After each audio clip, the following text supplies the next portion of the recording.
there has been no official announcement by our federal government that the IRS is closed. It is still open. They're still doing things. TBA on when they're going to be shutting them down. I imagine it'll take at least a year and a half. That's just my personal opinion, because that's a lot of stuff to transition from the IRS to the ERS. But we could get surprised next year. You never know. The ERS is the External Revenue Service that President Donald Trump created to handle the taxing of foreign countries dealing commerce with America. The Republic. I have a question. RP, you have a question? Yes. Yeah, go ahead.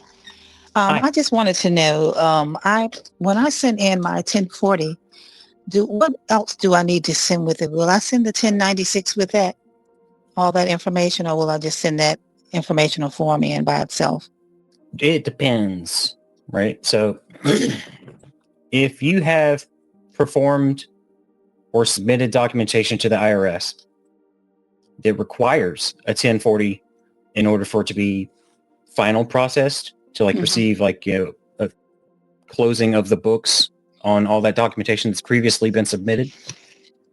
Two trains of thought. One is you only need to send in the 1040 itself. Now, a pitfall that could occur with this is the agent that you get just doesn't care enough to do their job adequately, so they don't investigate what other things you filed, and they just go off of only what's on there, and there's nothing that's substantiated with that form. They'll send you a communication via mail. Mm-hmm. All right, that's one. And if you do get an agent that cares about what they're doing, they'll go and look up all those other things to see what other forms you have submitted. Okay. And then they'll do what they're supposed to do. The other train of thought is submit the things that you need to submit or don't prior to submitting a 1040, and include copies and designate on the document itself, this is a copy. Okay. And if it's not a copy, don't include copy on it, but include a letter of intent explaining, or indicating if you have previously submitted documentation that is substantiated in the 1040, or that you are including copies thereof along with the 1040. Just so that you can cover your bases on whichever type of agent you get. Mm-hmm. Okay. Because I have, like I said before, I received notification that I have not filed my 1040 with the A and 2Bs that I did. They notified you that you haven't submitted a 1040? Yes. Nice. So they're waiting for you to submit documentation to close out those books. Right. But yeah, that's why I asked, do I need to send the 1096 with those, with the 1040, since I did do it online at 1099 online. So that's been done, but I still have not sent the 1040 with the, since then. So I need to do that, but I wanted to make sure that I didn't need to send in the 1096 with that. So that's why I was asking about that. That's a good question. I mean, it comes down to your preference and how risk adverse you are. Mm-hmm. Some people don't. I'm a very conservatively minded type regarding fiscal items due to my worked in a bank for regulatory compliance background. I like to CYA everything. Okay. So even if I have submitted documentation, I'm going to give them another copy of it. Okay. Just so they can't say, oh, I couldn't see it. Like, okay, and we're not going to play this game. It could be sitting on their desk. I didn't see it. Okay, I lose stuff all the time that's on my desk. It's fine. Okay. Here's a copy. Right. Just because I don't want to play that game. It's a waste of my time. Okay. Now, I got another question for the 1040 ES and Vs that I sent off for 22 and 23. Now, with that, I wouldn't send anything else in other than the 1040. I'm filing. I didn't do any I didn't do any of the 2As. I mean, 1A and 2Bs for that. I just filed the ESs and Vs. So I just need to send in the 1040, right? That you know of, You can, or right? Because I did that, and they okay. wrote me back saying that we haven't received any documentation Oh, supporting this. I'm like, I got a green card. What are you talking about? yeah, So I I had to got that write them back too. back. Yeah, I had to write them a nice letter with a whole bunch of stuff and step in as a fiduciary pointing out that you broke this law, that law, and the other law. This is signed under penalty of perjury. I have authorization over this account as the master account holder. You guys don't have that authority. You haven't requested permission to do it. So standing on your square is what it comes Okay. down to. So however much conflict you want to deal with, act in accordance with that. Okay. Great. Thank you. Yep. I do have a question. May I ask? Please. Yes. So I did a process of borrowing from yourself for with 1041 for the using an estate EIN. I sent out the 56 form 2281, I think. I sent to 3 different IRS addresses, and I had it certified. I had it all certified. And when I gave him a call, why I can't see any information on it, because I haven't even received any letters from IRS. They just simply said they lost it. They never got it. But I have 3 different addresses that they actually received it and signed it. So what kind of advice would you give me? Just redo it again and send out again? Because I'm not sure if that process even worked, judging from reading the group for the borrowing from yourself process. Well, there has been successes, right? I mean, lots of people tend to just think, if I just follow this process, which someone else has received success, I will receive success, right? That is an illusion, because you do not know, out of the tens of thousands of employees at the IRS, who process their paperwork, who will process your paperwork, the mood of that individual, anything. All of these are hidden variables, right? So when dealing with the government, unless you know specifically who you will be dealing with on the specific mood they have, and if they're caffeinated or not, we cannot control the success of a successful process, right? The best we can do is go ahead and try it, right? Sure, sure. So in your particular case, you have evidence that they have received it, which is great. You now have something to fall back on should you choose to resubmit it and include a letter where you will specifically call out where you sent it, tracking numbers for it, who signed for it, or because, there's like stamps and stuff, and put them in their place in a very nice, honorable way, right? You have evidence that their organization has received this in triplicate if you send it to 3 different locations. Here's the tracking numbers. You can even scan them and include them as exhibit A, B, and C. And just because you are wanting to act in honor, you are providing more copies of this documentation. And you are respectfully requesting that they process it as is required, and then quote the IRM and particular codes that they have to follow.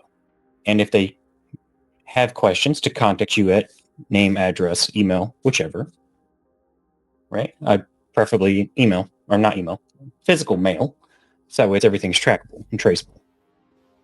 Yeah. Because some of them, because it's been in the lives here months back, some of the people that receive these things just look at it and say, oh, this person thinks they're a sovereign citizen.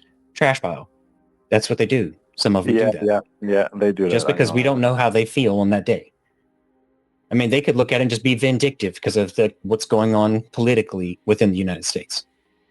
And they look at your name and they say, profile. This person's a such and such. Trash. We didn't receive it.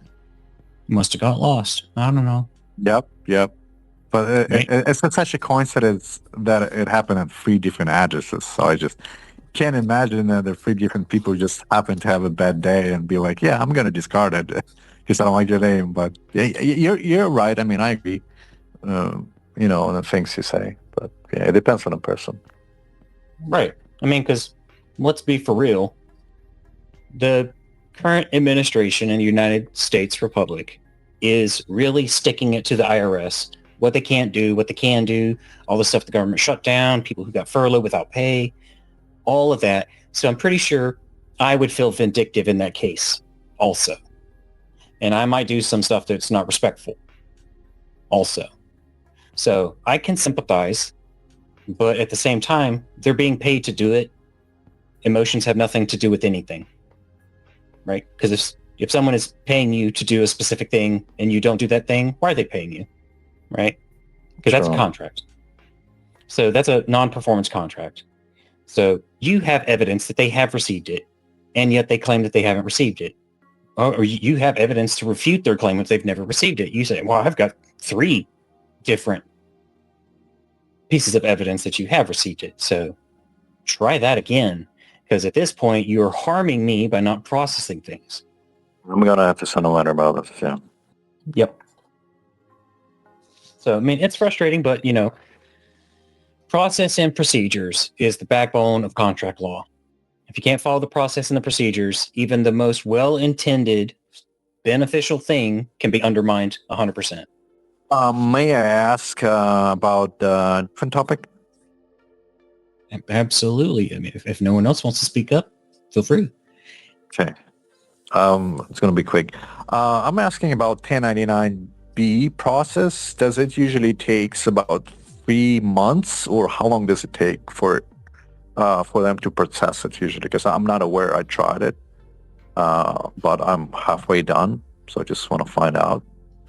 Depends on many, many factors. I think someone, the longest someone reported that they had a success, it took them, I think it was like 14 months, and the shortest was 3 weeks. So ballpark that. Depends on who you get, how they feel, what they're doing. If someone takes something off their desk as a joke, if they got furloughed, if it was raining that day, anything you can think of could be a reason for them not to process it fast. Okay, thank you for the answer. Yeah, not a problem. I mean, it's unfortunate that it happens that way in the current architecture of the system, but that is the current nature of the system. Until the system is replaced and we move to digital verification, signing, and transaction speed, we deal with what we got. Just don't lose hope, because the system is designed specifically to make you lose hope. Hi, Stephen. I just wanted to say something pertaining to what the previous guy talked about on Borrow From Yourself. Sure. I did something similar, it's not exactly the same. Anyhow, I did it for my estate, and I got a letter from the IRS, and they told me, oh, they changed my return. And I called them, and then they told me that I'll get a letter within 90 to 180 days. Anyhow, that was since last year. It's over a year now.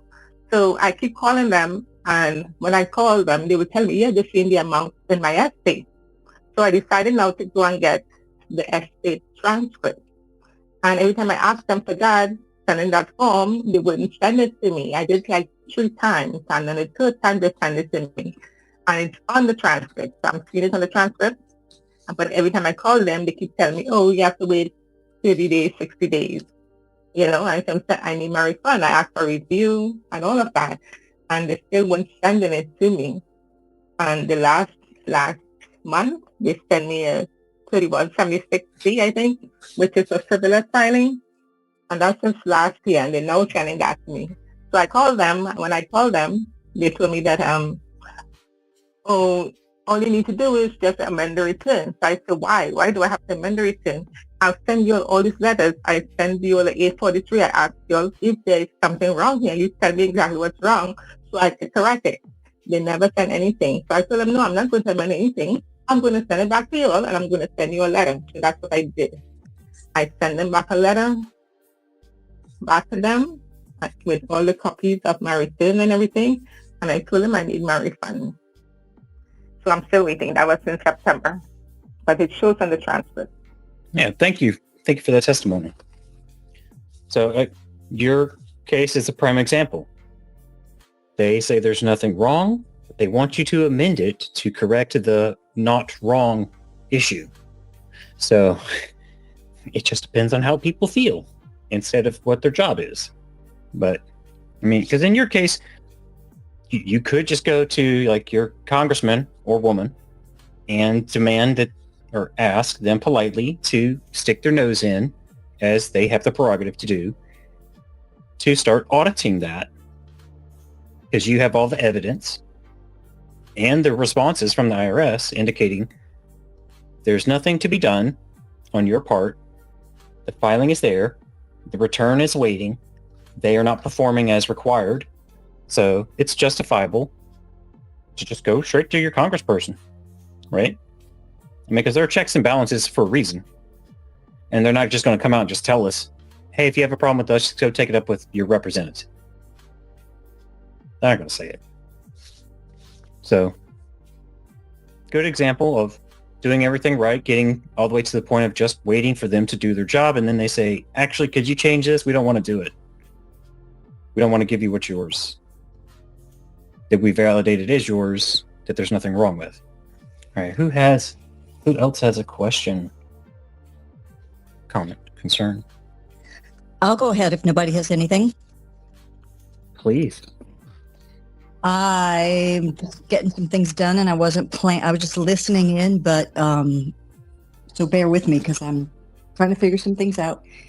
Okay, I just pulled up my paperwork, and I have a letter from the IRS dated November 3rd regarding tax year 2023, tax form 1040.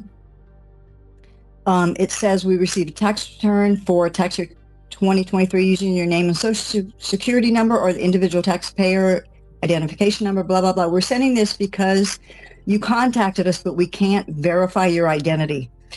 So I went to irs.gov to see what I could do there. And it was a day that I wasn't in a good frame of mind, but I wanted to deal with this. I didn't want to put off. I didn't want it to get buried because I did the ESV for like 4 years. And I could really use, I don't want to do anything that'll slow that down. So I went on irs.gov and it couldn't verify it. So I called the IRS. And I'm looking at my notes here. And I honestly had a horrible connection with those guys. She really sounded like Charlie Brown's teacher. And she kept asking me, I can't remember exactly how it went, but I chose to kind of play dumb in a way. I wasn't prepared. I wasn't thoroughly prepared because what they were asking me for was proof of income. And I knew it wasn't income, but I just kind of drew a blank on what to say. And I said, well, I intend on sending in a 1099, but at this point, I'm not real close. I don't remember exactly what I said, but what she told me was that I failed and that I would get a letter from them and that I'd have to probably go to a taxpayer office, one of the TAS offices. And so this morning, which that's like 3.5 hours away, but it could be good, and I'll bring a stack of work and I'll get a lot done. But I went onto irs.gov this morning, and I have 2 letters that say verification of non-filing. One is for 2020, because when I went to that, when I called, they said be prepared with the previous year tax information as well, which it was the same as all ESV. So after that, I get these letters that talk about, like I said, for 2023 and 24, verification of non-filing. That it says on November 22nd, we received a request for verification of non-filing of a tax return. What does all this mean? Well,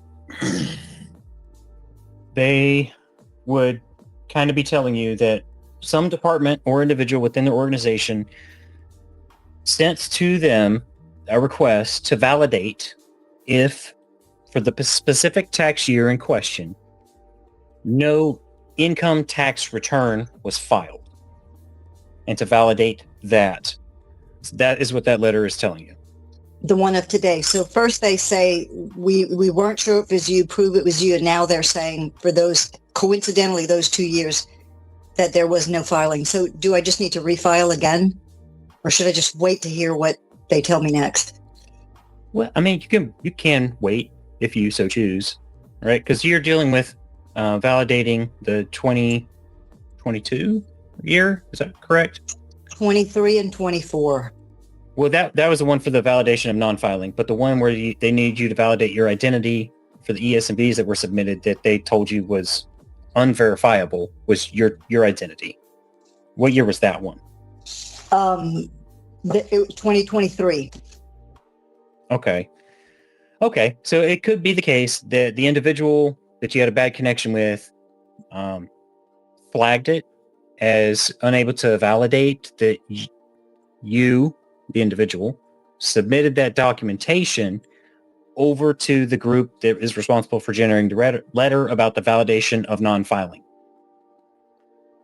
So those two things could be just tied at the hip. So when you do speak to Taz, you can validate, or when you successfully validate with Taz that you are the individual that submitted that return, that the status will change from validation of non-filing to that you have validated there as a filing. Okay, so I get that. Thank you. And so in the meantime, since I've tried calling the main IRS line, do I just wait for a letter, or because I have to go, I know I have to make an appointment for Taz, and like I said, it's at least 2.5 hours away. I have two choices. I can't do any of that with Taz by phone, right? I have to make an appointment and show up, correct? That is my understanding. Yes. Okay. All right. Can I ask one more question? If anybody else wants to raise their hand, go for it. But if I still have the talking stick, I could bring up one more thing. Looks like it's all you. Okay. Thanks, guys. So I'm just trying to, in my mind, separate the different IRS campuses and what their functions are or what have you. And I had I had something really good happen recently. It's not totally done, but with a huge tax debt that I have with my ex-husband. I reversed it, and it's kind of a long story, but my ex-husband ended up having a lien put against his condo in another state because of this. And so I really wanted, I hated seeing that happen. So I really wanted to help him out. And so I sent a letter, and I sent, I sent a pretty thick packet to the man that is the head of the department of, I think it's account management in Ogden. So the man who I guess is the head of my whole estate, everything. And Right. And I think because of the letter that I sent him with the packet, and I said, in an abundance of caution, because this has gone on for years. I mean, I didn't even know about it for a while. It's been really tedious, and it's been a pain for everybody, I'm sure. So I went ahead and took the opportunity to authorize, in an abundance of caution, giving them a tip, a nice one. And I don't know if that's what did it, but everything kind of turned around, and my ex-husband got certified letters from the IRS saying for 6 different years, he got 6 different letters, 6 different years, saying that if he didn't do anything in a month, the contract would be terminated, which I won't go into detail, but that was good news. He didn't get it. But so I think that from doing this with this one man, this department head, that it had some really positive results. My question is, what, in your opinion, or according to your knowledge, Stephen, what is the role of that department? Can you explain? I don't want to wear somebody out, but I took a chance reaching out to that guy, and immediately things turned around in a really good way.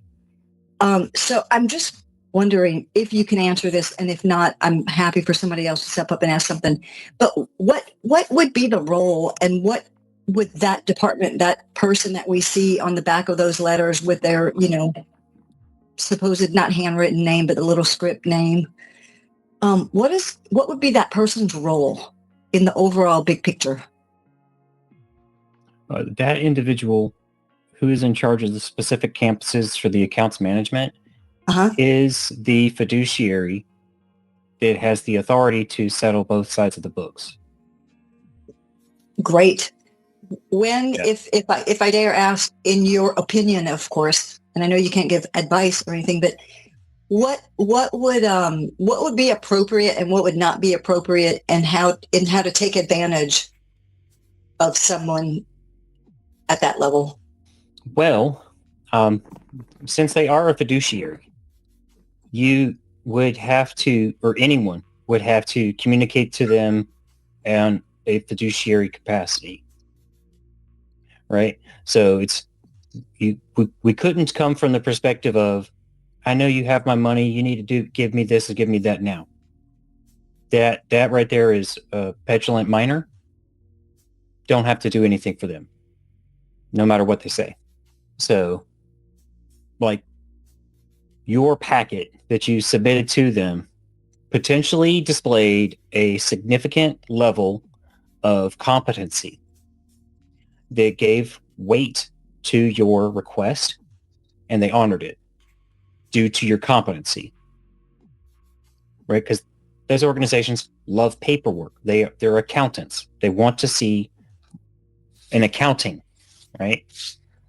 So if you can account for the request, verifiably, demonstrably, competency, it's a valid request.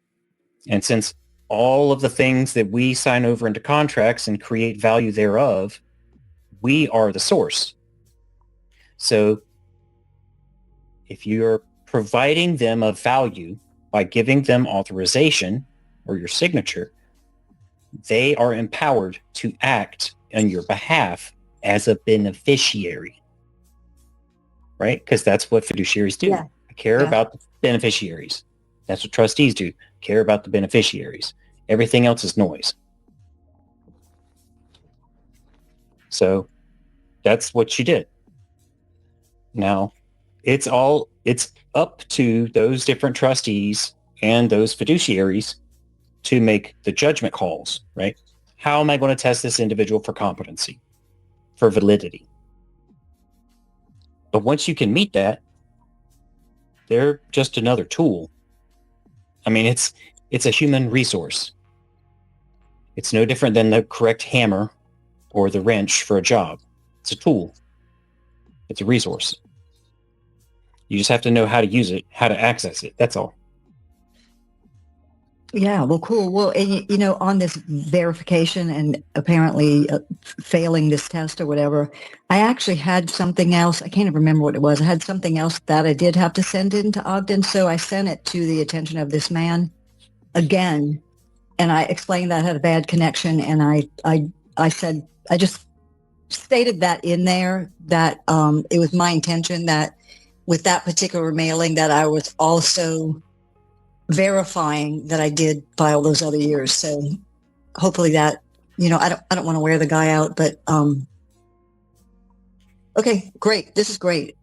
Yeah, I mean, individuals at that level, they get requests like that frequently that aren't like, air quote, their job, but it's within their role and their purview.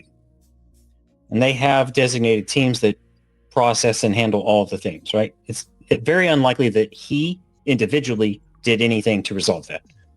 He probably delegated it to the correct party and said, I sign off on it, do it. Right? Because that's how the government works. There are all the different levels and the checks and stuff inside of it. But it's getting to that point, right? That's the hard part. Well, and what I did, and I wasn't trying to brown nose or anything, because like I said, this thing with my ex-husband has been going on for several years. It's just been a really big mess. And so I said that because I know it's been a challenge for everyone, I authorized a percentage of the tax bill for him to bonus his staff or what have you. I thought, what the heck? Why not? So I'm not saying that's what did it because I don't want to, I don't want to be inappropriate or, I want to stay professional, but I did my best to honor their service because, like I said, it's been ongoing for several years and something that I did worked because I reversed the whole thing. So anyway, I'm going to give up the talking stick and yield. And thanks everybody for listening. Thank you, Stephen. You're welcome, Janet. Okay, so with the cap number, Yes. you said put that on everything. It doesn't matter what it is. Any kind of correspondence with the IRS, we put that. We just write it on there, and that's it. That's all. Yeah. Yeah, I mean, that's one of the requirements for getting the CAF is you have to use that number for identification purposes with any correspondence. So if you have a CAF number issued, it must be included on any correspondence with the IRS. If you have 2, 3, 4, 5, you must include them in any correspondence with the IRS so they can validate the identity of who's submitting the documentation and guard it like a hawk. That's your identification, your authorization. Okay, so then say like in the past I've sent off the 28 2821s or I can't remember the form right now. But like 2848 and maybe 12. Yeah, yes, yep, thank you. So with those, like they're acting like they've never received it. So should I just resubmit those and then write the CAF number on there again? Or like write on there now? Because now I have the CAF number? Yeah, if you want to, yeah. Right, because that's also like one of those things. Like, because if you've submitted one in the past and you receive a letter back saying that they have received it and that you don't need to file this, that doesn't mean that they haven't processed it. Okay, because it's like I don't get any kind of correspondence from them at all. It seems. Oh, in that case, you should probably send it again. Okay. All right. Thank you so much. Stephen, I'm also having some problems with getting issued CAFR number. I used the online system and was able to get a number there, but like I have applied for all those EINs and sent the CP 575 notices, and they've never sent me anything in response, even though I've gotten green cards back. That's good. Regarding the CP 575s. Right? That's a good thing that we haven't gotten any communication on them. Right, because here's how that part of the system works. Don't communicate to a public entity. It's private. Correct. Okay. Right? Also, your social is public. Right. And so I had some questions regarding the 1040 ES and Vs. I have submitted those, and some of them are showing on my transcripts, but the refund that I received for 2023 was only for like $750 something. And then for 2024, they're telling me that I owe $1,600, and I sent recently a 1040V to offset that amount. I'm hoping that that will release those estimated tax payments. Have you received any 670 payment slips? I don't. IRS yet? I do not think that I have. I'm trying to think here. The thing that I received saying that I owed, I forget what the notice number was. I mean, I did receive a CP 11 notice saying that they adjusted my refund for 2023, and they direct deposited that to my direct deposit account, and then I immediately moved it to a private trust account. And I only have about $200 left to my name on paper right now, so it's really frustrating. Yeah, they're not the quickest or the friendliest entity to deal with. But regarding your letter that they said that they adjusted it, I'm going to assume that they adjusted those values way, way down, didn't they? Well, of course they did. I mean, the amount that I was supposed to receive for 2023, I did the regular 1040 because I didn't file that year, and I did the regular 1040 for 2024 as well. And they're saying that I owe $1,600. I just sent off that 1040V the other day, certified mail. So I'm hoping that maybe when they receive that payment voucher, that they will release the rest of those funds. But I just, every time I've called the IRS, I've been on hold for a long time, and some agents have really attempted to help, but they don't have any record of my ES&Vs. And so I recently sent copies of everything back to Kansas City office.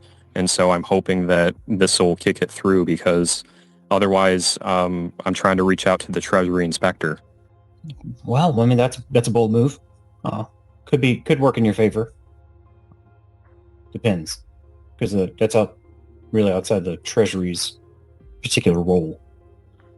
Right, and I do understand that, but my explanation letter that I sent to them, I quoted all the relevant Internal Revenue Manual codes, and it says that in there, that like I need receipt that you've received this, otherwise I'm going to contact TIGA. Yeah, because that's one of the steps that you should definitely take. And then, one other regarding thing a question about it is, for the entity that you submitted your ES&Vs, is that entity a beneficiary or property of a trust? Ooh, that is a really good question. I'm still in the process of restructuring like my trust indenture, because I came across some more exotic information that I wanted to add in there, and because it's revocable, I should be able to do that. Everything that I have filed thus far, like I haven't recorded it with my county, because where I live, it said that it wasn't a requirement for a private trust to be recorded. But with some of the information that I'm coming across now, basically what happened was I sent notification to my Secretary of State and Attorney General, and on Monday my car was repossessed. And so I tried to make the argument that I have these UCC financing statements in place showing that I have beneficial ownership to those things, but the finance company, it's something over insurance. Like my insurance got dropped, and then the bank insured that collateral, and so that's what this is all about. And I'm trying to get the vehicle back right now. Well, I wish you luck in that endeavor, because those people are hawks, and they don't really care too much about the law on the front end of Business, things. Yeah. But regarding your trust structuring, since you already have it established, even though you have items that you wish to modify, add, or codify into your trust, my question is rather focused more on, does your trustee and the fiduciary of that trust have the authority to exert their authority over that social when dealing with the IRS? Right. I definitely think that I do, because again, I filed forms 2848 and 8821 and form 56 for fiduciary control. Like I've only done the ES&V processes for my social. I haven't done anything with these other EINs yet, because I established them this year. And so for this coming tax season, I will be filing ES&Vs and everything like that. But again, like I'm trying to get the quickest remedy that I can, because I'm about to be like broke. So yeah, well, it's something to consider, that the fiduciary of the trust and the trustee, wherein that social is property or a beneficiary, fiduciary has a higher authority. Right? Yes, sir. They are a declared fiduciary for a trust, so they can exert additional authority and remedy when dealing with the IRS. And again, I think I do have it set up that way. It's just like I don't know how to go about proving that. I mean, I called my Secretary of State and told them what had happened, that it was considered private trust property that was stolen. I basically, what happened was, like, I helped someone get to a treatment somewhere, and my car was there, and then I took trash out, and I came outside, and my vehicle was gone. So it's been a really frustrating thing to deal with, and I don't know if I have the right things in place. I sent off the 4506-T for transcript, these private EINs that I have, to try to get any idea of like how many credits are in there, because if I can just buy it outright using one of those EINs, I will do that. But like, they haven't sent me the paper yet of saying what I owe. Yeah, they generally take a long time to send those transcripts. I think mine took 6 weeks to get back. Yeah, I still haven't even received, I think, the green card back for that because I've been sending all this stuff certified mail. In the past year, I've probably spent close to $700 sending documents certified. Yep. It is not cheap to communicate with them. That's for certain. No. So, but look into acting as a fiduciary when dealing with the IRS, especially when you have to exert your authority, like when they make an unauthorized change to a return that you've submitted and they violated multiple laws. Right. Definitely look into that. Okay. And I was reading something here in the 1040 ES&V group about maybe doing a 1099A for those amounts. Well, it's not just an A, right? It's the A It's like that's process. Correct. Okay. And that is an entire process upon itself. Look more into the claim your credits, where that process is a part of that. But you have a trust, so you're aware of its existence. Yeah. So I filed one of those. I was able to get set up on the Iris system, and the one thing I did it for was like for a credit card company. I think it was for American Express I did it for, and I did that under a sole proprietorship EIN. well, that's good. Did you do the follow-up Bs as well, or just the A? I did the ABB, yes. I found that guide somewhere in the RECOUPERS group, and I was like, well, I don't necessarily know how to then pull that down for that 10,000 amount because I filed it for 1,000, and then in the guide it says to multiply it by 10. So it's like, how do we pull that 1099 credit amount down then? Like, what's the follow? Because I'm halfway through the claim your credits process. I got stopped on the step where it was talking about your bank accounts and like listing out all the purchases and stuff like that. Well, it would kind of depend on how exactly two things: how that credit card was established, and by that I mean, was the credit issued against the EIN of the small business or sole prop, or was it issued against your social? The social. And extended. Okay. So since that was issued against your social, so they pulled your social credit and then gave a credit account to your small business.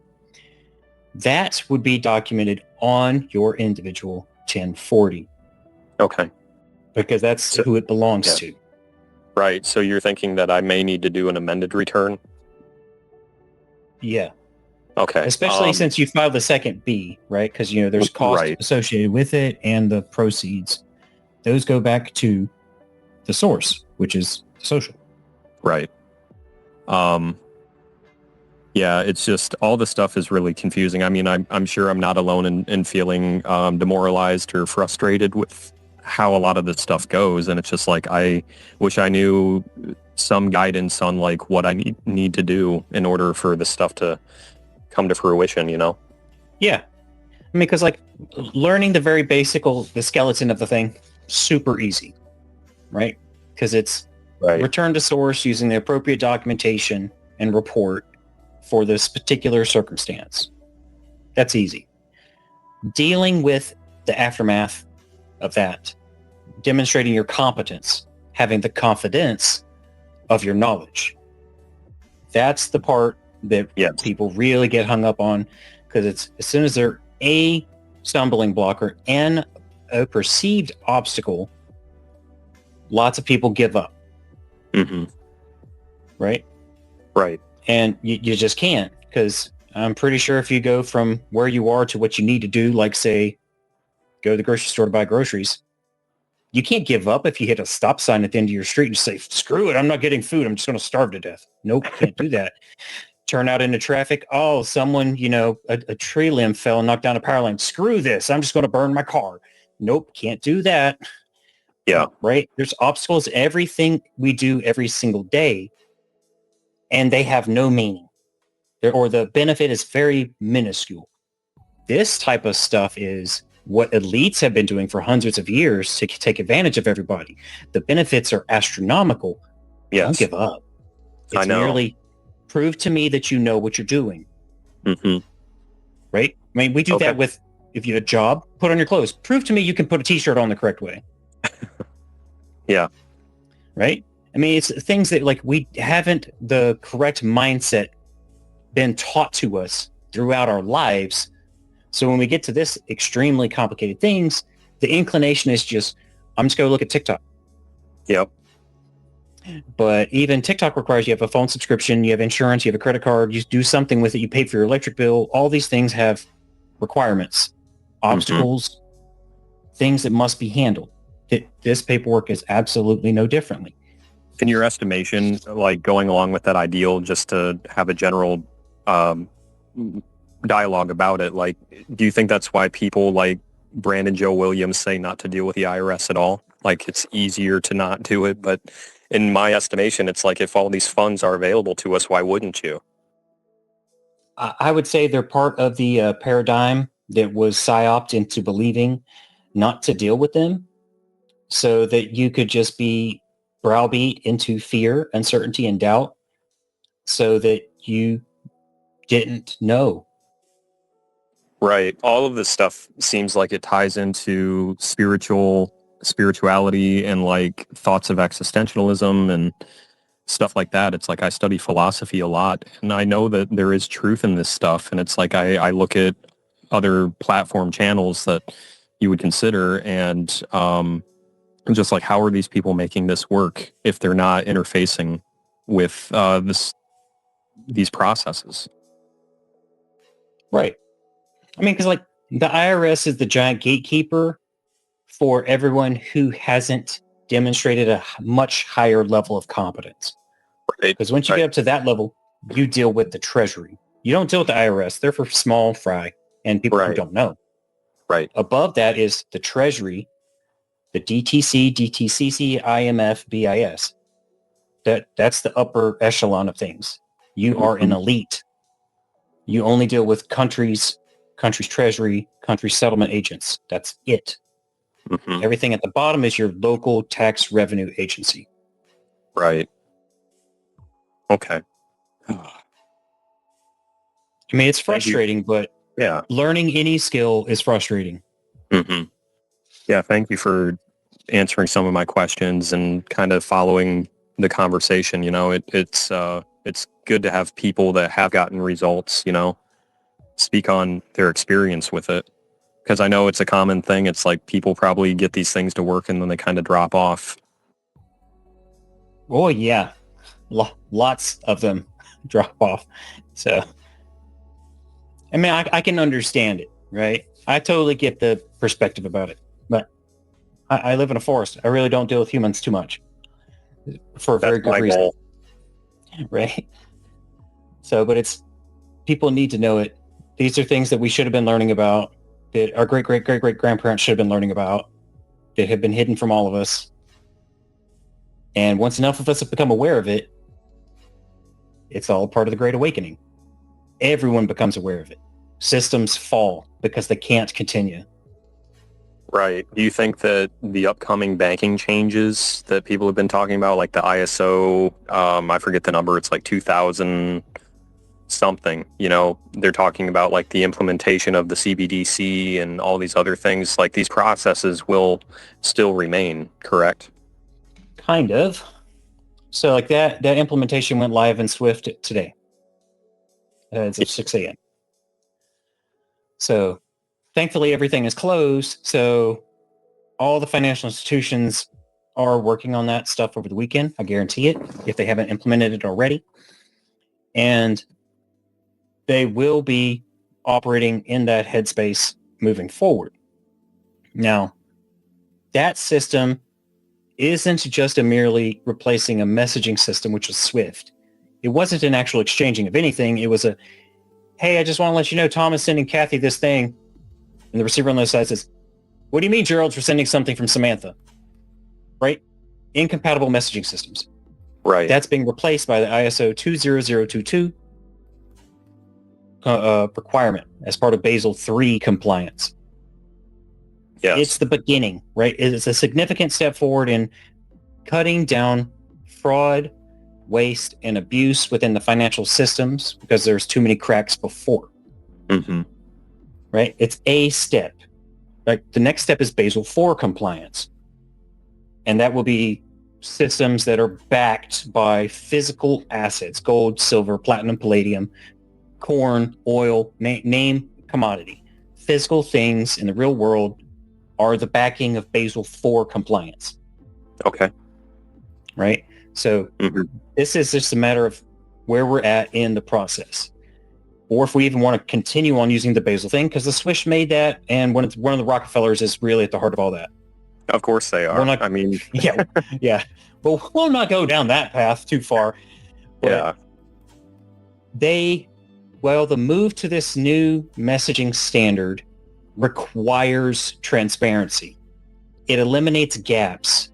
It makes it so that if there's any hypothecation, it's all traceable, right? You can't just, hey, I got this promissory note for $375,000 for the address on 123 Maple Street.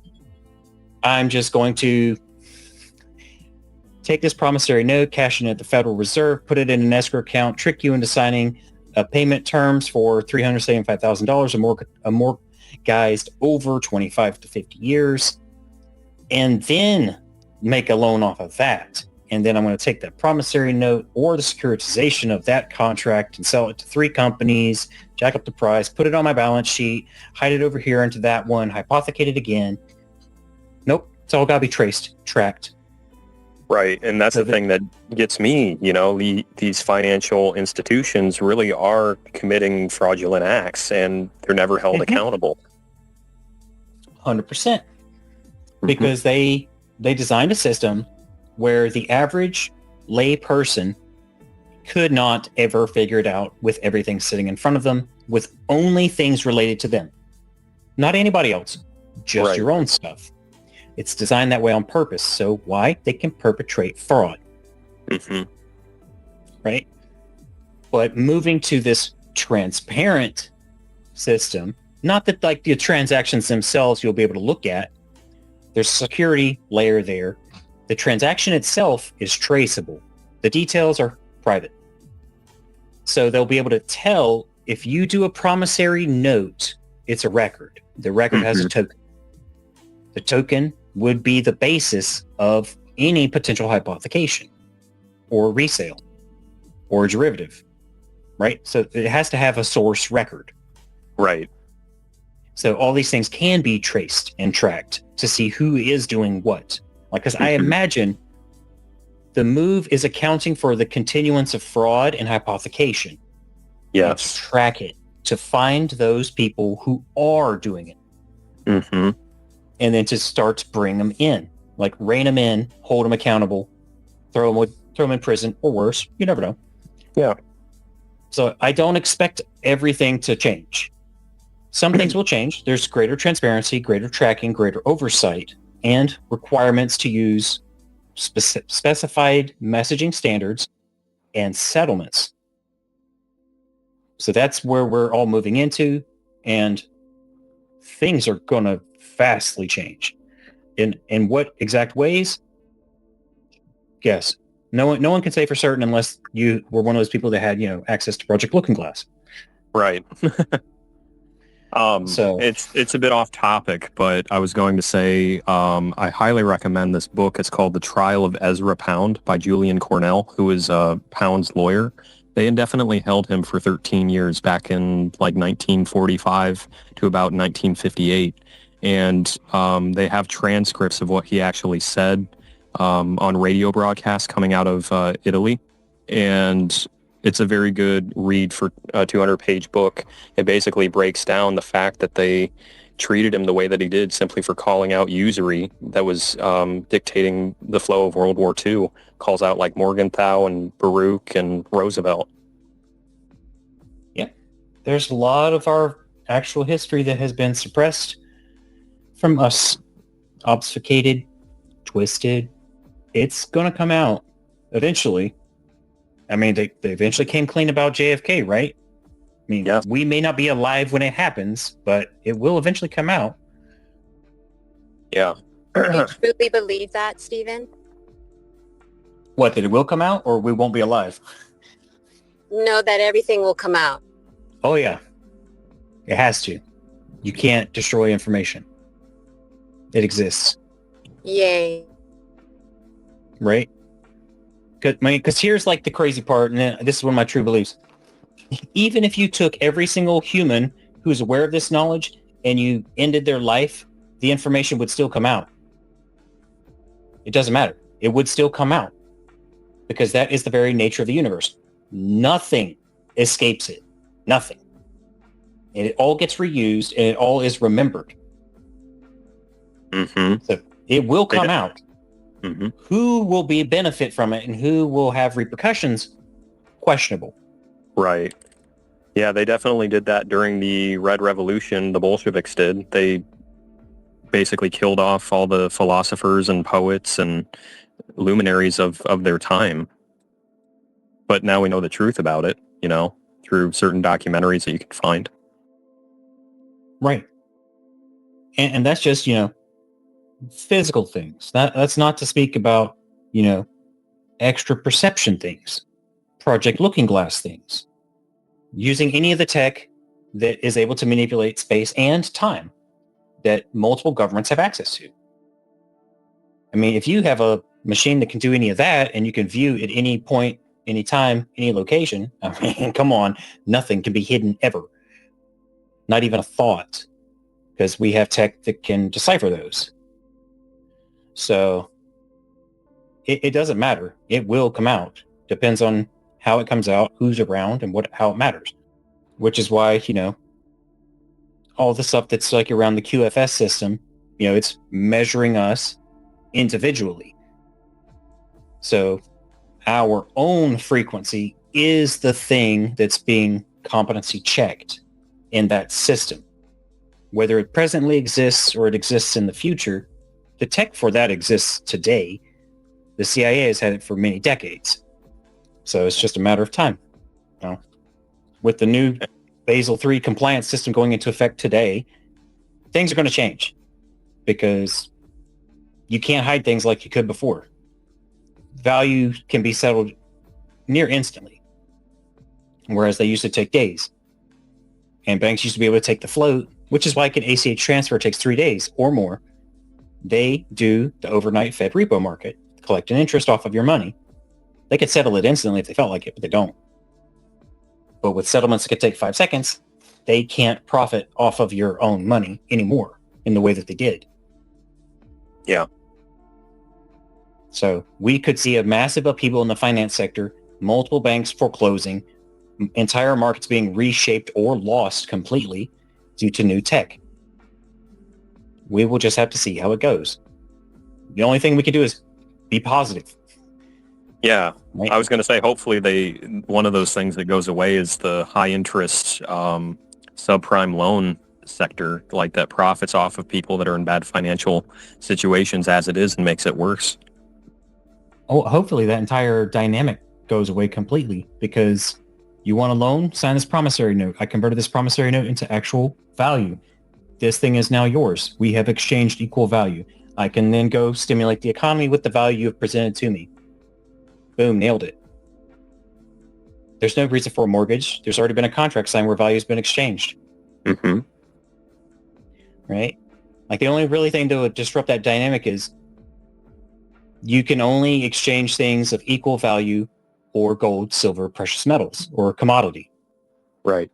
In which case, things will massively change because a promissory note isn't technically a promissory note anymore because you can't exchange it for Federal Reserve notes or fiat. Mm-hmm.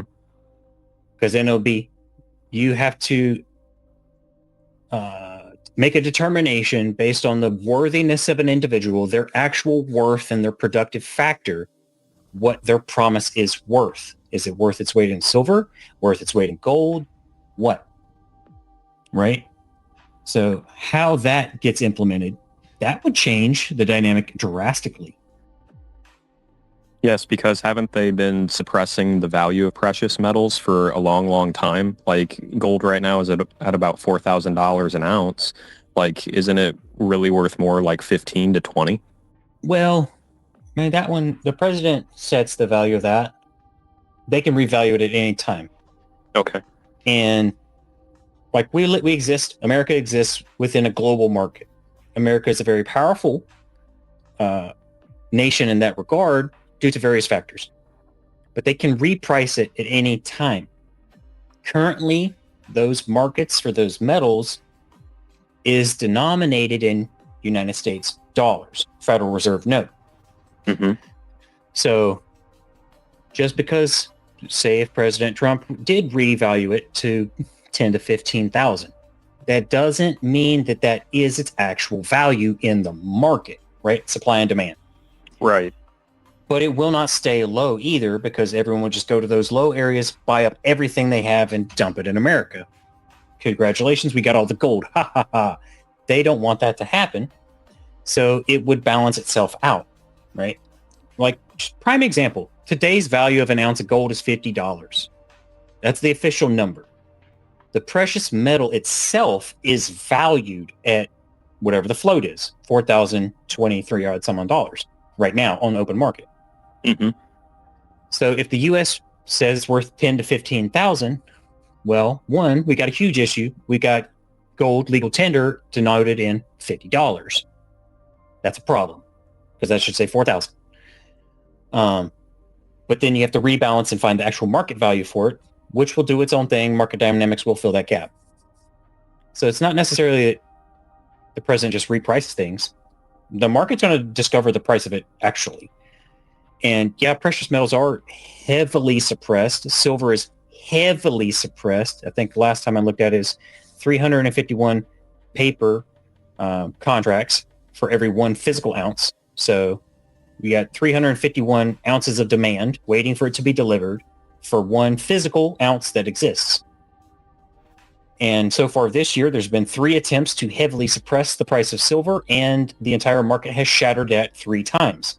So the paper over of the silver price isn't working. Multiple areas of the globe have experienced shortages. The industrial sector is 94 million ounces short this year, 5th consecutive year running. The demand is too high for the price that exists. So, and not to mention, China has demanded that all silver contracts be done in physical. They will not accept cash settlement. Won't do it, not anymore. So it's going to unwind. That's why buying gold and silver certificates is not advised.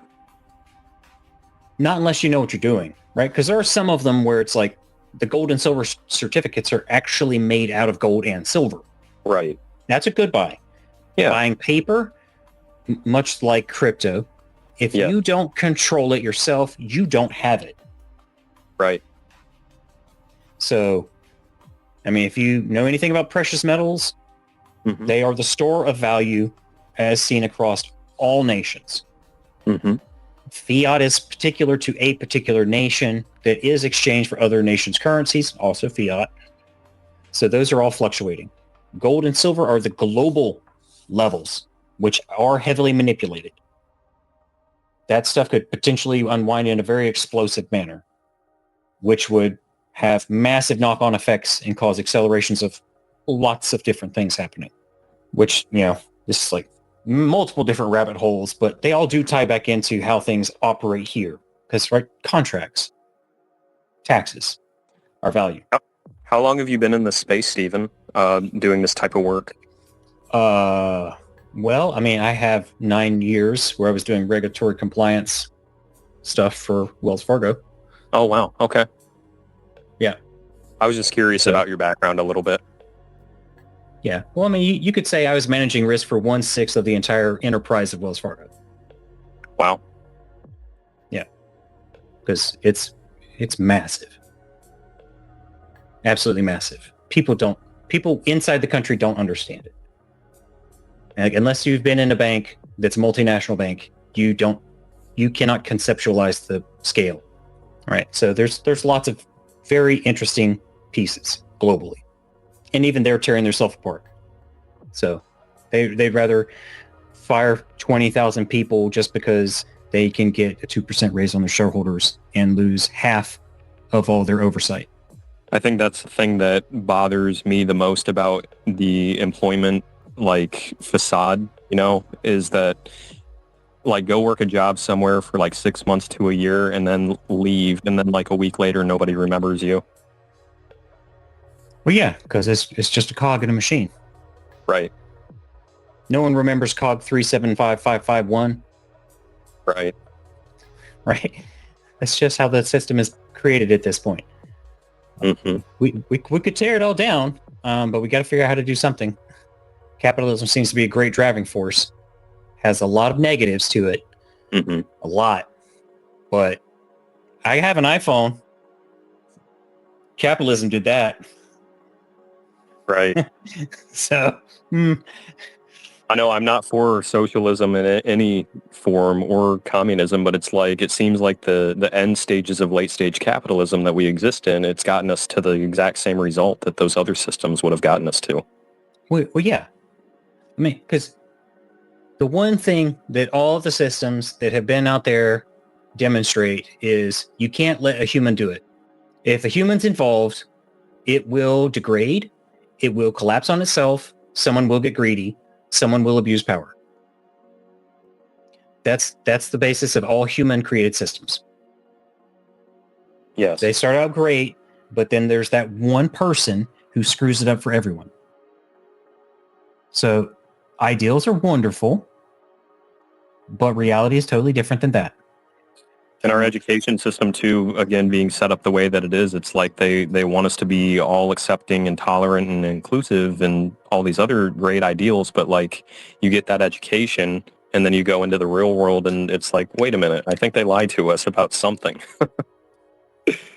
Well, I think the Rockefeller education system lied to us about a lot of things. And For if real. anyone was really smart, they wouldn't participate in anything that is taught in those systems. Do what you need to do to get out of it. Think for yourself. Personal accountability. That's the only thing that can save the education system. Because the system is designed to do exactly what is happening. It's doing a good job of what it was designed to do, which is a bad thing for humans. Right. I guess that's something I never could understand either is like I know that it's in human nature to become possessive and possibly greedy, but like I want to be able to live a humble life and not have to worry about how I'm going to pay for stuff.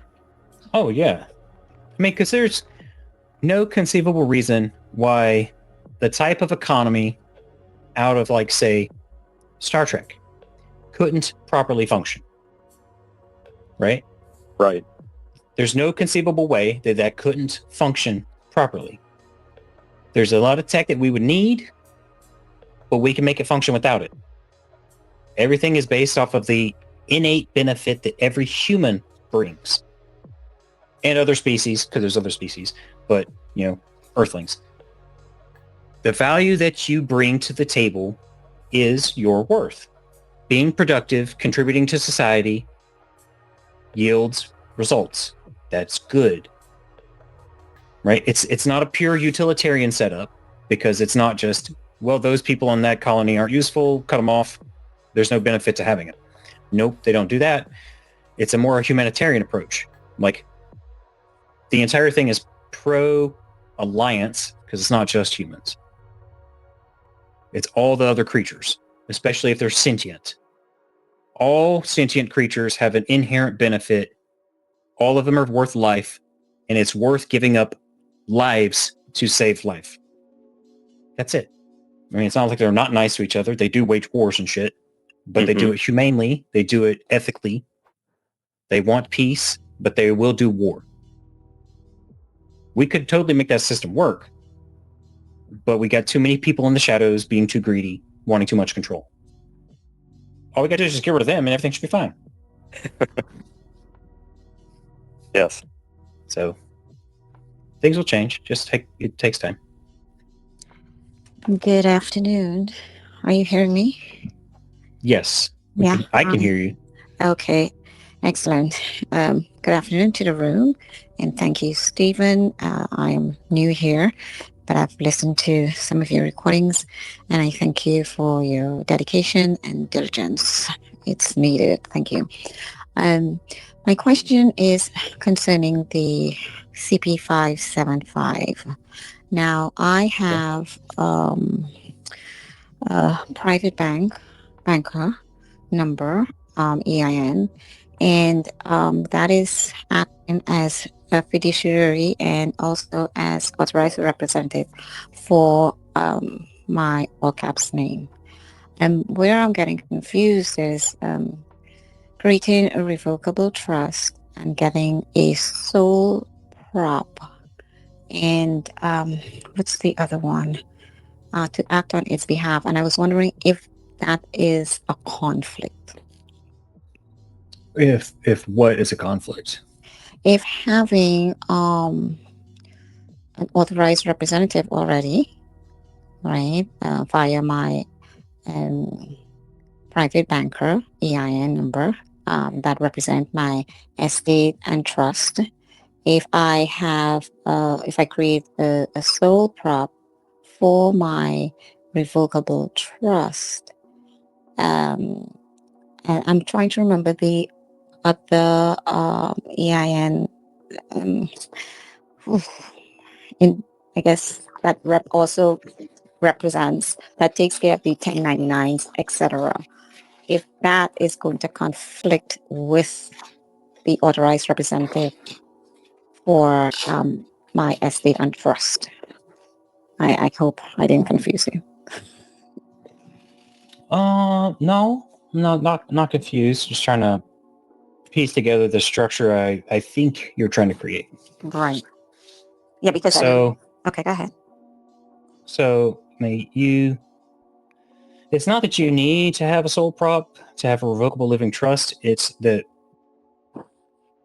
several of the ways that it has been presented is for the specific use of the sole prop within the structure. So, I mean, you can put it together however you want, right? It's your call, it's your choice, it's your life.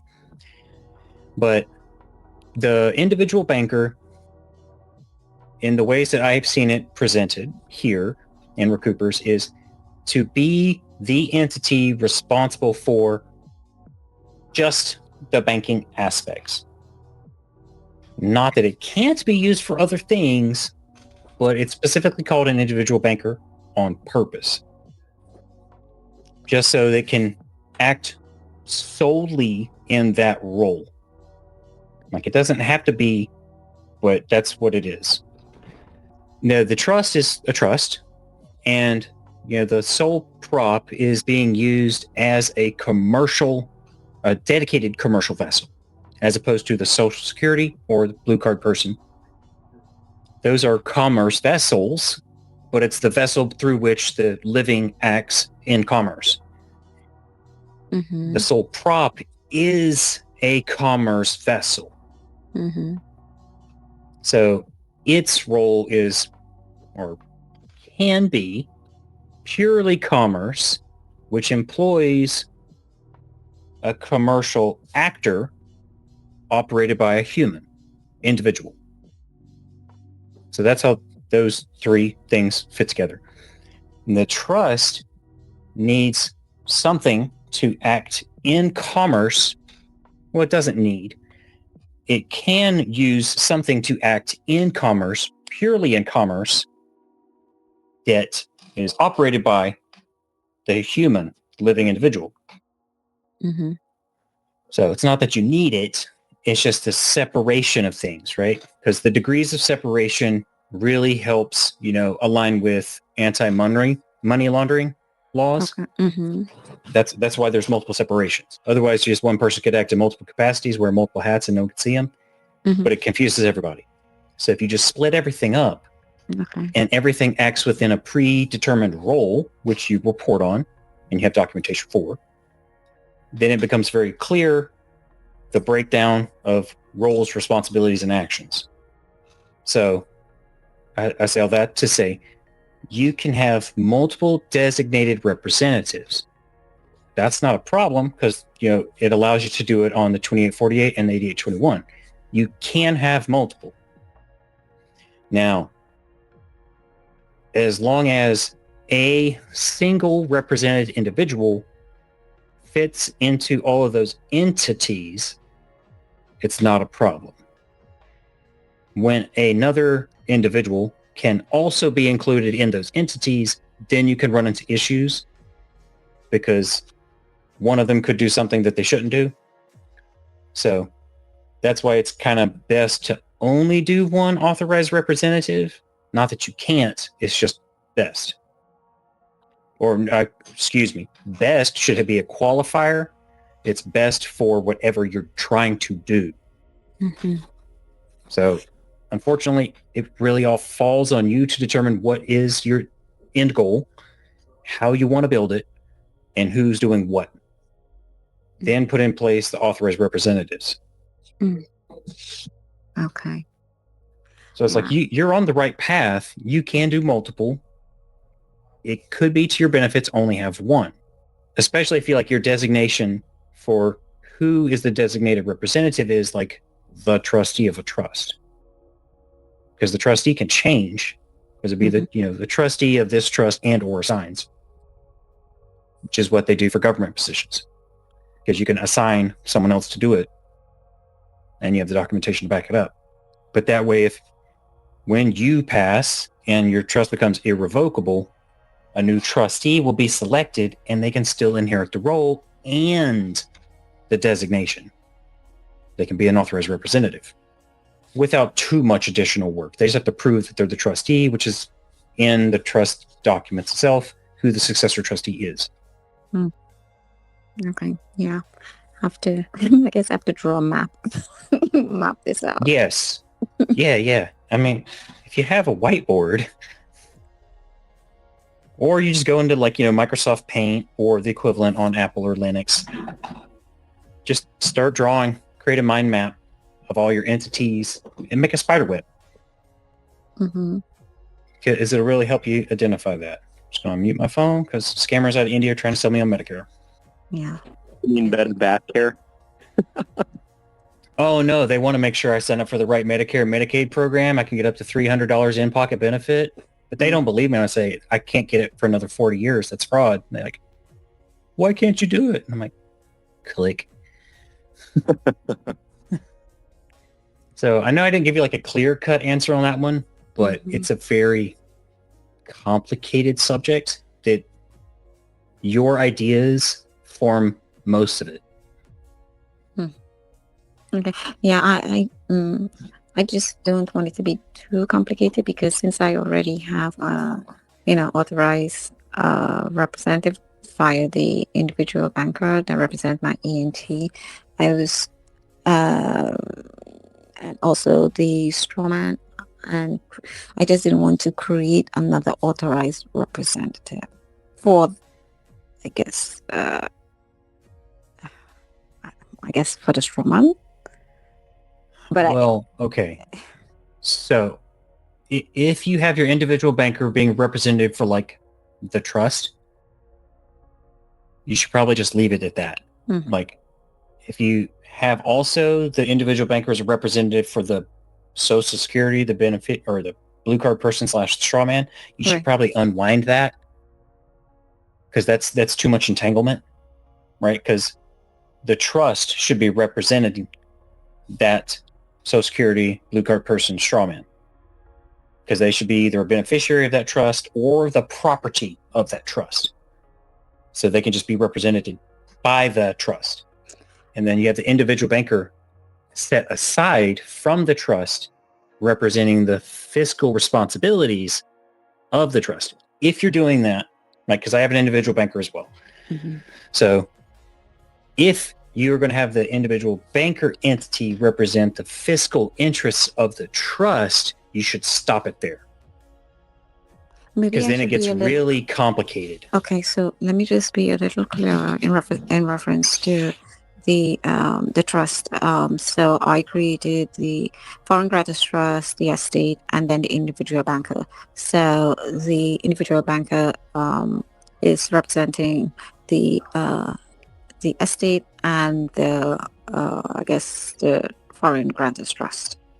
So okay. Maybe leave it at that. Separate than the revocable trust because I'm still in the process of putting together the revocable trust and getting its own EIN, etc. But I just wanted to find out if that might be a conflict. I would say if you want to have another individual banker to go with your revocable trust, get another one. Okay. Separate the entities, right? Because a foreign grantor's trust is foreign jurisdiction. You probably want to create a degree of separation between the two. Like one's foreign, one's domestic. Right. You could probably be the same individual banker, but operating in two completely different individual banker capacities. One has allegiance to one entity, one has allegiance to another entity. Okay. Right? Because you're going to have to think in terms of your opposition is you. You need to take advantage of you to the best interest of yourself in one entity and minimize that other entity of taking advantage of you. Now switch roles. Right? It's you. Like they just split it up in the corporate world because it's easier and they can have better tax deductions. But now you get to think with multiple hats on. So you're going to be your opponent in this dynamic. So you're going to have to compromise with yourself. You're going to have to negotiate with yourself. And you need to separate from yourself because otherwise there's no difference between the two entities and they will pierce them. Right? Okay.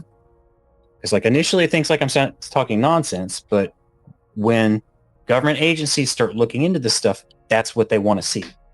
You must be opposed with yourself because otherwise you're standing with yourself and there's no difference. And they can just put them together, breach them.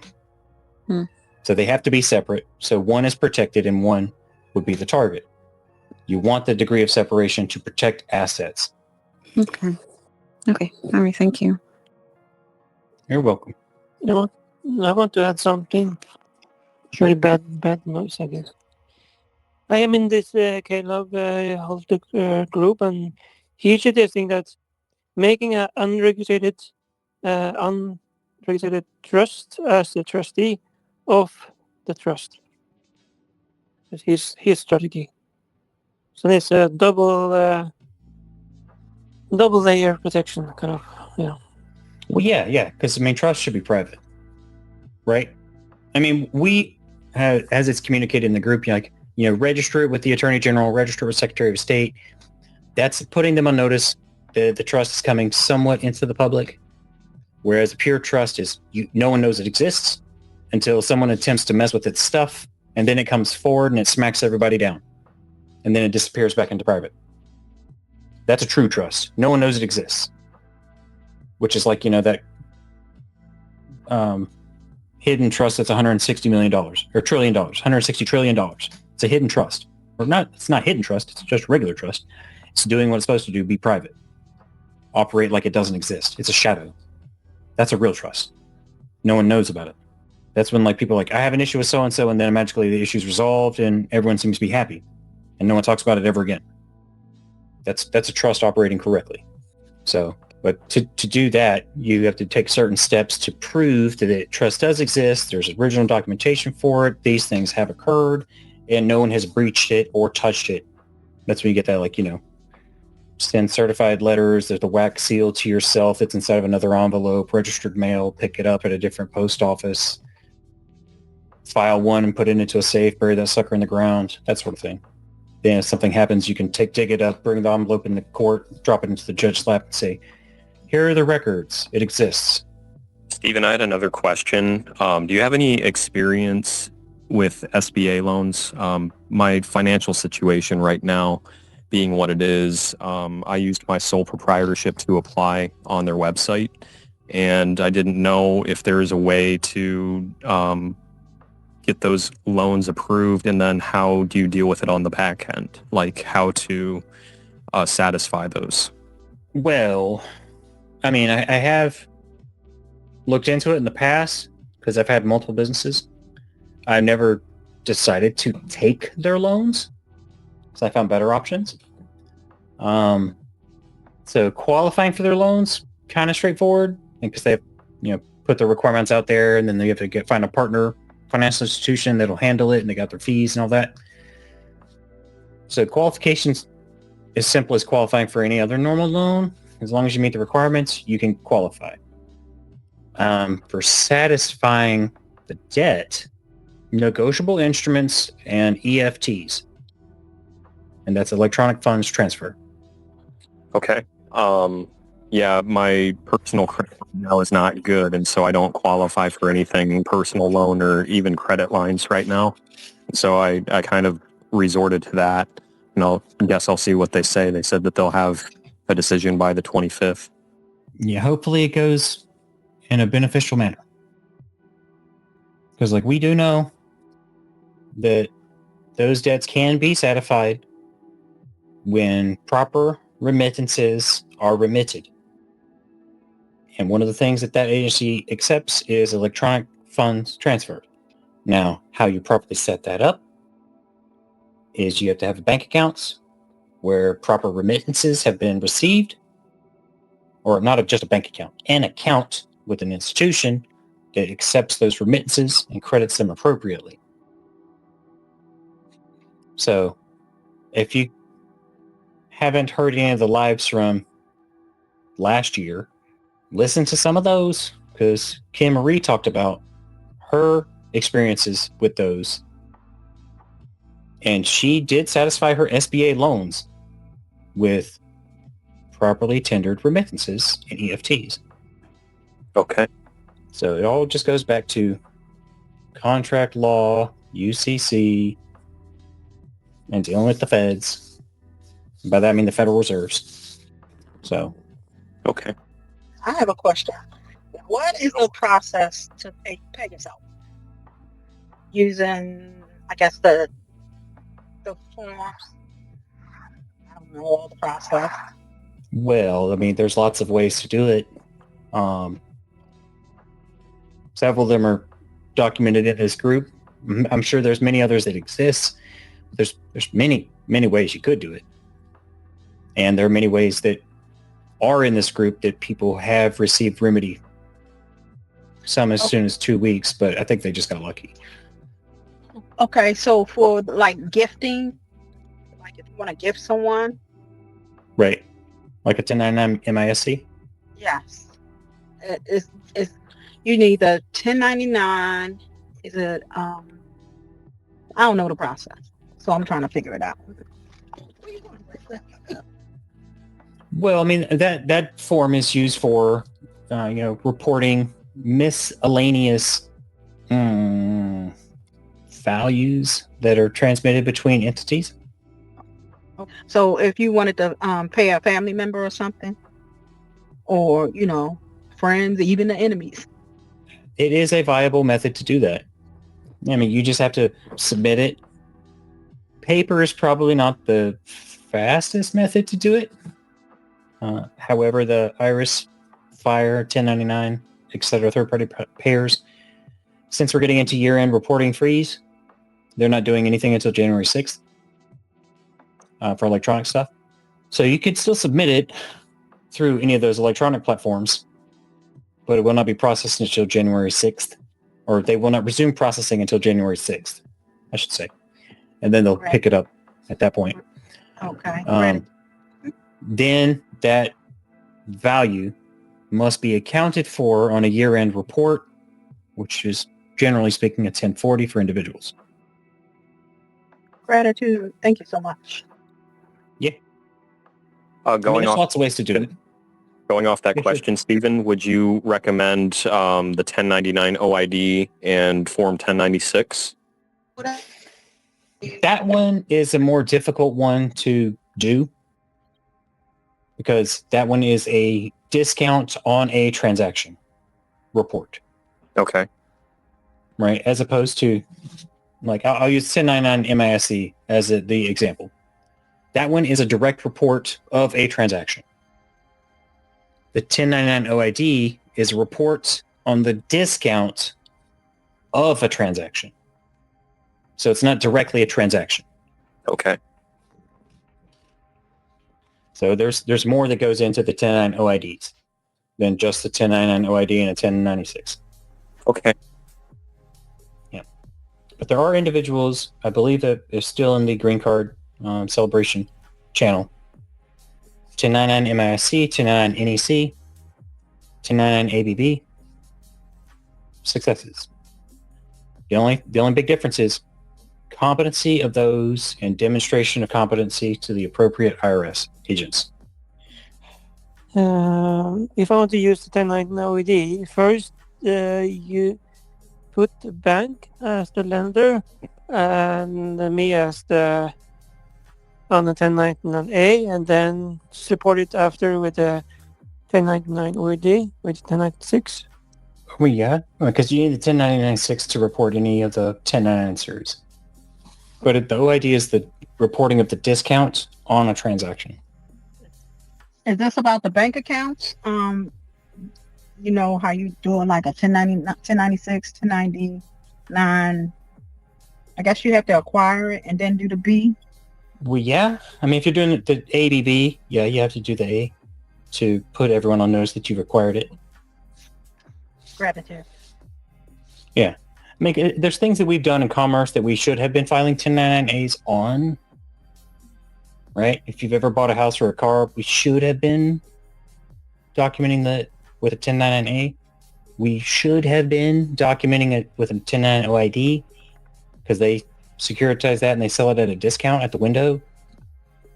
We should have been reporting those things because those are taxable events for the entities that we are involved in commerce.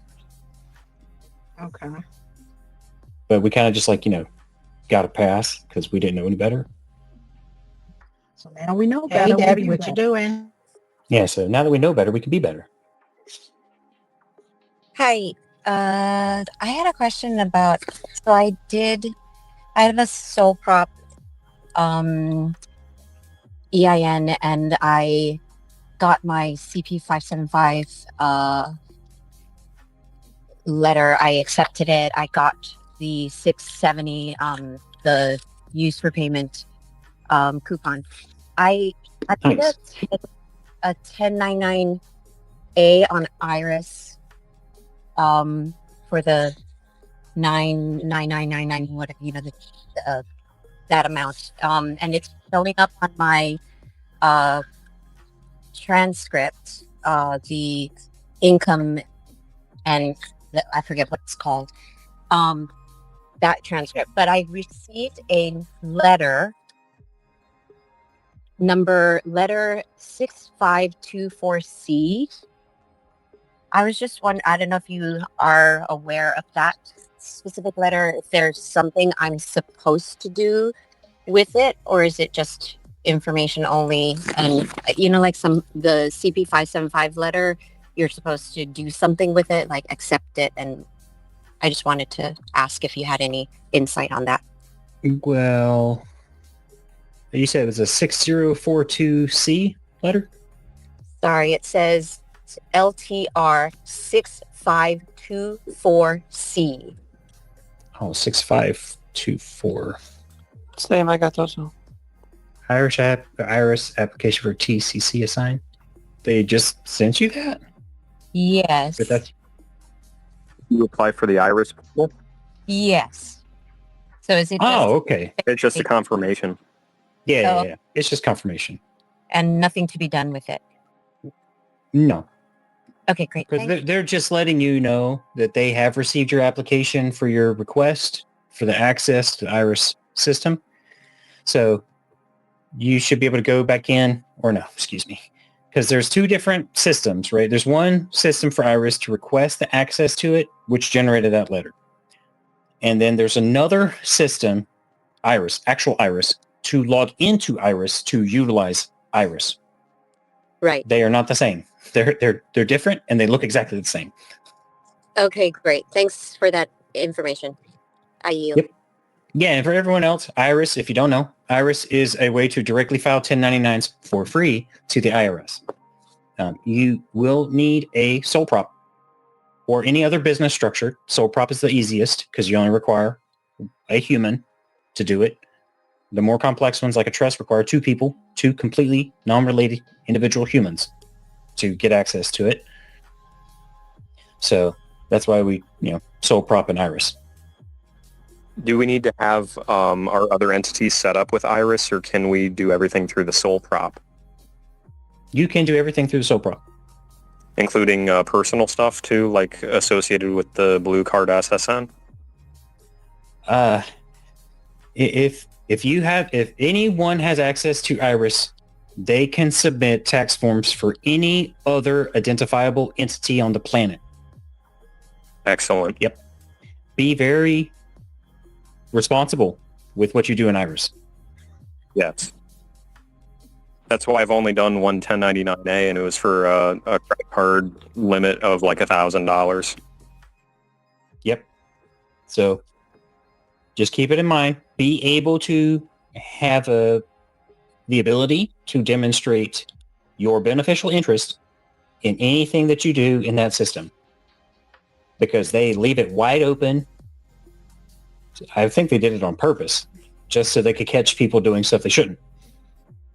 Because that's really the only reason why you wouldn't put limits on who could defile what. That's why we can do the 10 or the ABB process, because we can just file those documents ourselves. So then do we claim that amount for that year on the tax return where it says 1099 on the 1040 form? Yeah, and you'll need a 1096 to document any of those forms that you've submitted for that time period. Is it individual forms for each 1099 process, or is it all of them together on the 1096? Both. Because you can do multiple 1096s if you feel like it. You can put them all into one 1096, and all those 1099 forms will all be individually submitted. Okay. Because it's easy to be frustrated with the system because it's a really archaic design. So when you go into it, if you're going to do the filings, only do 1099As and then do 1099Bs that are in a particular direction.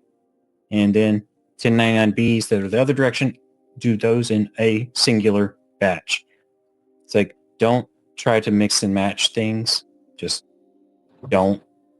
Okay. It's a government program system. It's very not friendly to mixing and matching. And the easy way to do it is use their template, make changes. Well, if you're going to do them one at a time, they have an online form, right, that you can do only answers for each of the fields for a particular entry. If you're going to upload more than one at a time, download one of their templates, fill out their template, upload their template, validate their template, submit their template, and save a copy. Then go and check which ones have been submitted, download the things that it has been submitted, download the things that it has been validated, so you have all your evidence. They're really good about accounting. It's just their systems suck for usability. That's all. Hey, Stephen, I have a question about that. Okay, and you'll be the last one for this. Okay, so if we're doing that through Iris, or well, let me say this: if I did it on online 1099 online, will it show up in Iris? What No. Okay, that's all I wanted to know. All right, thank you. Yeah, because here's the deal with Iris. Iris is a first-party software, and you can only see the things that can be seen on each of the Iris's accounts are only those documents that have been submitted through that account. The results of which will show up on whatever originator and recipient identification numbers are on those forms. So they can only be viewed and corrected through the account that submitted them. So if you submitted a 1099 form on 1099.com, if there are any changes made, you cannot submit one through Iris. You would have to go back to 1099.com and make a modification there so they can submit that modification. Now, the only exception to this is on paper. You can absolutely do an update on paper of something that was submitted on Iris or through a third-party platform.